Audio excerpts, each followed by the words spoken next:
President William Ruto is expected to address the third African Parliamentarian Summit on Climate Policy and Equity.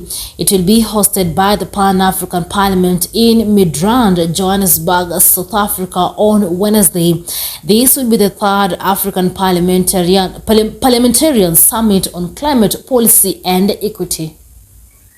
President William Ruto is expected to address the third African Parliamentarian Summit on Climate Policy and Equity that will be hosted by the Pan-African Parliament in Midrand, Johannesburg, South Africa on Wednesday. We cannot, Your Excellency, have a conflict, go for months, go for years,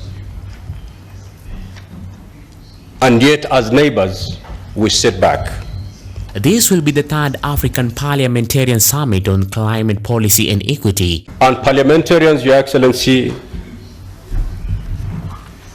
can come in handy because parliamentarians are the direct representatives of the people. And the aim of the two-day summit is to invigorate a critical mass of stakeholders to catalyze broad support of proper, just, equitable, locally led and science-based decision in nationally determined contribution NDCS, implementation and climate action.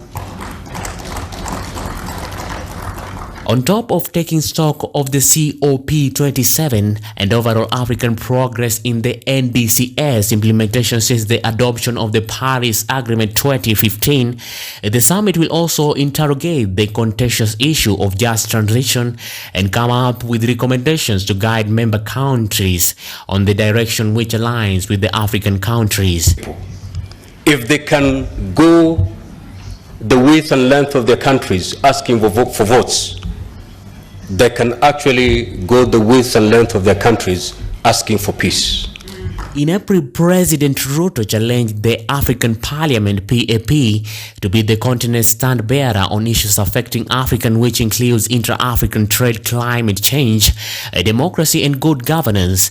During the meeting at State House, Nairobi, the President of Pan-African Parliament, Chief Fortune Charumbira, the President asked the continental legislative organ to play a key role in the implementation of continental free trade, which present immense opportunities for exponential economic growth through trade and investments. The implementation of the AfCFTA is in line with the African Union theme of 2023, Year of Acceleration of the African Continental Free Trade Area implementation. President Ruto said it was time for Africa to end the use of fossil fuels and embrace renewable sources of energy, given that the continent has the largest and top reservoirs of clean energy. I add Kenya's voice in support of the implementation mechanisms as well as the inclusion of negotiations to ensure effective trade across the region.